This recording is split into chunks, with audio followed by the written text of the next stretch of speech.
सुंदर Pichai, Satya Nadella, Shantanu Narayen, Rishi Sunak, Arvind Krishna, Parag Agrawal, Ajay Banga, Neal Mohan and the list is endless. दोस्तों ये उन इंडियंस की लिस्ट है जिन्होंने विदेश में भारत का डंका बजाया है और प्रूव किया है कि इंडियंस आर एवरीवेयर। और दोस्तों अब इस कोट का यूज फॉरेन कंट्रीज में इंडियंस की पॉपुलेशन को लेकर अक्सर किया जाने लगा है, क्योंकि इंडिया के बाहर इंडिया का क्रिकेट मैच हो, स्टूडेंट्स हो या फिर engineers, Indians are literally everywhere. और ये सब कुछ मैं नहीं कह रहा, ये सब डेटा भी बताता है कि इंडियन डायस्पोरा पूरे वर्ल्ड में सबसे लार्जेस्ट और वन ऑफ द रिचेस्ट है। यूएस में अगस्त 2022 के सेंसस के अकॉर्डिंग इंडियंस की एवरेज हाउस होल्ड इनकम $1,23,700 है। तो ये अमाउंट इंडियन रुपीस में लगभग 1 करोड़ के बराबर है और ये हाउस होल्ड अर्निंग बाकी सभी देशों के प्रवासियों के मुकाबले बहुत ही ज्यादा है। लेकिन दोस्तों यहाँ पर सवाल ये है कि एक समय जिस भारत देश में समुद्र को लांघना पाप माना जाता था, वहाँ आज 7 समुद्र पार इतने भारतीय कैसे पहुँचे, कैसे उन्होंने लीडिंग पोजीशंस हासिल की और कैसे इतनी रिच और इन्फ्लुएंशियल कम्युनिटी बनाई। आज की इस वीडियो में हम इन्हीं सवालों के जवाब ढूंढेंगे और साथ ही समझेंगे कि इंडियन डायस्पोरा से इंडिया को क्या क्या बेनिफिट्स होते हैं और इससे जुड़े चैलेंजेस क्या हैं। तो चलिए बिना देरी के शुरू करते हैं और सबसे पहले जानते हैं कि पूरे विश्व में इंडियंस कहाँ हैं और वे वहाँ कैसे पहुंचे हैं। History of Indian diaspora. United Nations के एस्टिमेट के हिसाब से पूरे वर्ल्ड में 28 करोड़ प्रवासी एग्जिस्ट करते हैं और इनमें से लगभग 2 करोड़ प्रवासी इंडियंस हैं, यानी इंडियन प्रवासी ग्रुप। यानी इस डेटा के हिसाब से इंडियन प्रवासी ग्रुप सबसे बड़ा है। हमारे बाद सेकंड नंबर पर 1.1 करोड़ के साथ मैक्सिकन प्रवासी और थर्ड नंबर पर 1.05 करोड़ के साथ चाइनीज प्रवासी आते हैं। कंट्रीज के हिसाब से अगर हम इंडियन बॉर्न प्रवासियों को डिवाइड करें तो 27 लाख अमेरिका में, लगभग 8,20,000 ब्रिटेन में, 7,20,000 कनाडा में और 5,80,000 ऑस्ट्रेलिया में है। इनके अलावा 35 लाख इंडियन प्रवासी यूएई यानी यूनाइटेड अरब एमिरेट्स और 25 लाख सऊदी अरेबिया में एग्जिस्ट करते हैं। लेकिन दोस्तों इंडियन डायस्पोरा की इतनी लार्ज पॉपुलेशन कुछ दिनों या महीनों में नहीं बनी है, बल्कि इसके पीछे एक लंबी हिस्ट्री रही है। और इस हिस्ट्री में स्पाइस रूट से लेकर सिलिकॉन वैली तक का सफर तय हुआ है। व्यापारिक समुद्री रास्ते भारत को मिडिल ईस्ट, अफ्रीका और साउथ ईस्ट एशिया के साथ जोड़ते थे और इस व्यापार ने भारतीय कल्चर और लोगों के दूसरे देश में सेटलमेंट के बीज बोने शुरू कर दिए। क्योंकि हिंद महासागर से होने वाला ट्रेड न सिर्फ गुड्स एक्सचेंज करने में मददगार था, बल्कि यहाँ से आइडियाज, रिलीजन्स और फिलोसफीज के एक्सचेंजेस भी हो रहे थे। लेकिन इस प्रोसेस में एक मेजर शिफ्ट तब आया जब भारत में यूरोपियन शक्तियों का आगमन हुआ और इन्हीं यूरोपियन कॉलोनियल पावर्स के आने के बाद इंडियन डायस्पोरा की डेस्टिनी बदल गई। दोस्तों दरअसल ब्रिटिशर्स अपनी दुनिया भर की कॉलोनीज में इंडियन लेबर्स को समुद्र के रास्ते भेजा करते थे, ताकि ये इंडियन लेबर्स प्लांटेशंस में काम कर सके, रेलवे में काम कर सके और इंफ्रास्ट्रक्चर प्रोजेक्ट्स में काम कर सके। इन सभी लेबर्स को इंडेंचर्ड लेबर्स या कूली कहा जाता था और ये वर्कर्स इंडिया, चाइना और पैसिफिक कंट्री से रिक्रूट किए जाते थे और फिर 5 या उससे ज्यादा वर्षों के लिए फॉरेन कंट्री में काम कराने के लिए इन्हें कॉन्ट्रैक्ट साइन कराया जाता था। इस काम के बदले इन्हें वेतन, जमीन और कुछ केसेस में कॉन्ट्रैक्ट खत्म होने पर वापस भेजने का प्रॉमिस किया जाता था। लेकिन असल में सिचुएशन बहुत ही खराब थी, क्योंकि काम करने की कंडीशन बेहद हार्श थी और वेतन बहुत ही कम। लेकिन ब्रिटिशर्स के इस कदम से पूरी दुनिया में जहाँ जहाँ भी ब्रिटिश एम्पायर था, वहाँ पर इंडियन डायस्पोरा लार्ज नंबर में पहुंच गया और डेटा के अकॉर्डिंग 1834 से लेकर वर्ल्ड वॉर 2 खत्म होने तक ब्रिटिशर्स ने 2 मिलियन यानी 20 लाख इंडियन वर्कर्स को अपनी 19 कॉलोनीज में भेजा था। इन कॉलोनीज में फिजी, मॉरिशस, सेलोन यानी Sri Lanka, Trinidad, Guyana, Malaysia, Uganda, Kenya, स्लेवेट और साउथ अफ्रीका जैसी कंट्री शामिल थी। और इन देशों में स्लेवरी अबॉलिश होने के बाद भी ये वर्कर्स इंडिया नहीं लौटे और इन्होंने इन्हीं कंट्रीज को अपना घर बना लिया। तो दोस्तों कुछ इस तरीके से इंडियंस फॉरेन कंट्रीज में सेटल हुए और यहीं पर इंडियंस ने काम करना शुरू किया और टाइम के साथ इन्फ्लुएंशियल पोजीशंस भी हासिल की। उदाहरण के लिए आज की डेट में मॉरिशस, जहाँ के करंट प्राइम मिनिस्टर से लेकर major political post Indian origin के लोग ही होल्ड करते हैं। और इसी तरह युगांडा में इंडियन डायस्पोरा का एक बहुत बड़ा पोर्शन रहता है, जो युगांडा में बिजनेस का बहुत बड़ा हिस्सा संभाल रहे हैं। और फिर जब 1947 में भारत को आजादी मिली, तो भारत में इकोनॉमिक चैलेंजेस और पॉलिटिकल और सोशल चेंजेस की वजह से बहुत सारे इंडियंस अपॉर्चुनिटीज की खोज में अपने देश से बाहर जाने लगे। धीरे धीरे नॉर्थ अमेरिका, यूरोप, ऑस्ट्रेलिया और मिडिल ईस्ट में सिग्निफिकेंट इंडियन कम्युनिटीज इमर्ज होने लगी और यहाँ पर सबसे इम्पोर्टेंट डेस्टिनेशन बना यूनाइटेड स्टेट्स, जो इंडियन स्किल्ड प्रोफेशनल्स प्रोफेशनल्स और एंटरप्रेन्योर्स के लिए मैग्नेट की तरह बन चुका था। इस कंट्री में इंडियंस ने टेक्नोलॉजी और हेल्थ केयर जैसे सेक्टर्स में सिग्निफिकेंट कंट्रीब्यूशन किया, क्योंकि लेट 20th सेंचुरी में जब सिलिकॉन वैली का राइज हुआ तो हाईली एजुकेटेड और टेक्निकली प्रोफिशिएंट इंडियन प्रवासी सिलिकॉन वैली का एक इंटीग्रल पार्ट बन गए और उन्होंने कई सारी कंपनीज को सक्सेसफुल बनाया। उदाहरण के लिए 2006 में माइक्रोसॉफ्ट ने इंटरनेट एक्सप्लोरर के लिए डिफॉल्ट सर्च इंजन के रूप में बिंग को लॉन्च कर दिया, जिससे गूगल के अस्तित्व पर संकट खड़ा हो गया। लेकिन सुंदर पिचाई ने गूगल के को फाउंडर लैरी पेज और सर्की ब्रिन को कन्विंस किया कि गूगल को खुद का ब्राउजर बनाना चाहिए, जिसके बाद गूगल ने लॉन्च किया अपना रेवोल्यूशनरी प्रोडक्ट गूगल क्रोम, जो आज 3.22 बिलियन यूजर्स के साथ वर्ल्ड का मोस्ट पॉपुलर ब्राउजर है। इसी तरह माइक्रोसॉफ्ट के को फाउंडर बिल गेट्स के रेजिग्नेशन के बाद स्टीव बॉलमर कंपनी के सीईओ बने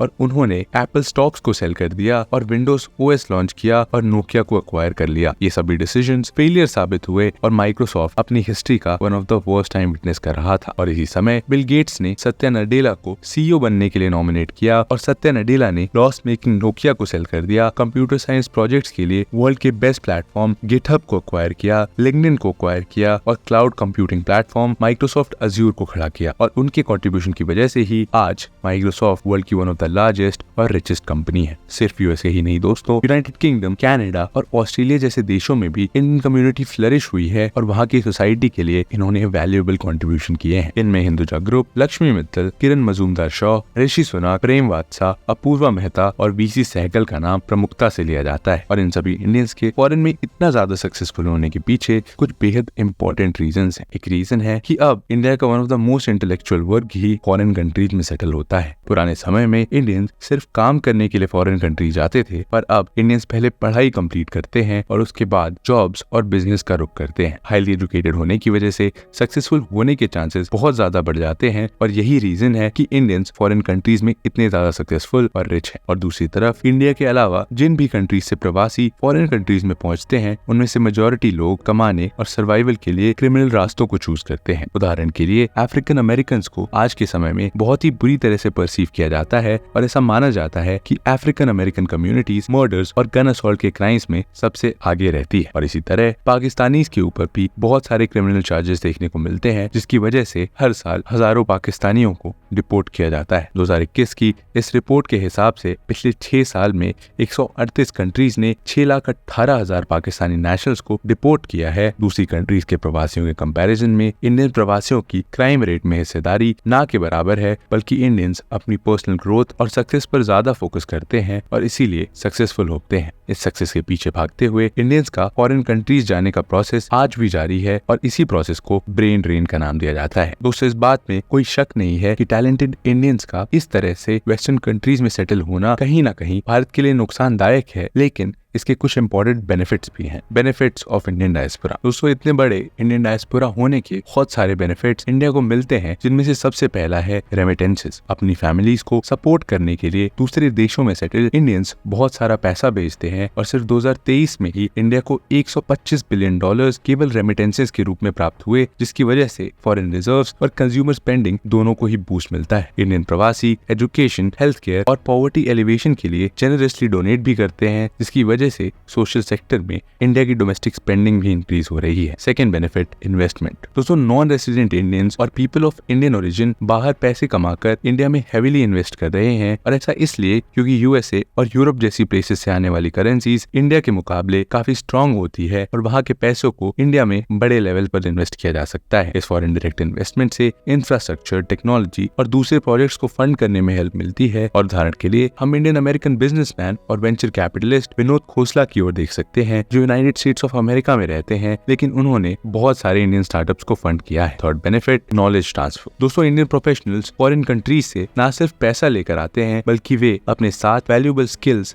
एक्सपर्टीज और ग्लोबल आउटलुक भी लेकर आते हैं। इसकी वजह से टेक्नोलॉजिकल डेवलपमेंट और अलग अलग सेक्टर्स के मॉडर्नाइजेशन में हेल्प मिलती है। और इसकी उदाहरण के लिए हम देख सकते हैं श्रीधर वेम्बू को, जिन्होंने ऐसी ही वैल्यूएबल स्किल्स का इस्तेमाल करके इंडिया की one of the most successful companies Zoho को खड़ा किया है। और आज के समय ये कंपनी बड़े लेवल पर कंप्यूटर सॉफ्टवेयर और वेब बेस्ड बिजनेस टूल्स बनाती है। इसके अलावा फोर्थ बेनिफिट है पॉलिटिकल बेनिफिट। दोस्तों फॉरेन कंट्रीज में मौजूद Indian ethnic organisations local government को इन्फ्लुएंस करती है ताकि वे इंडिया के लिए फेवरेबल पॉलिसीज को अडॉप्ट कर सके और इसकी वजह से इंडिया को ज्यादा ग्लोबल इन्फ्लुएंस मिलता है। इसके अलावा फिफ्थ बेनिफिट है इम्प्रूव्ड रेप्यूटेशन, क्योंकि जब नॉन रेजिडेंट इंडियंस और पर्सन और people of Indian origin successful होते हैं तो उनकी वजह से इंडिया के बारे में नेगेटिव स्टीरियोटाइप को काउंटर करने में मदद मिलती है। और इसके अलावा प्रॉस्पेरस इंडियन डायस्पोरा की वजह से इंडियन और फॉरेन कंट्रीज के बीच एक स्ट्रॉन्गर स्ट्रैटेजिक पार्टनरशिप एस्टैब्लिश हो पाती है। साथ ही कल्चरल इवेंट, फेस्टिवल और योगा प्रमोशन की वजह से इंडियन कल्चर के बारे में अवेयरनेस होती है जो इंडिया की सॉफ्ट पावर को एक्सपैंड करता है। और इन सब बेनिफिट्स के साथ ही इंडियन डायस्पोरा से रिलेटेड कुछ चैलेंजेस भी सामने आते हैं। आइए दोस्तों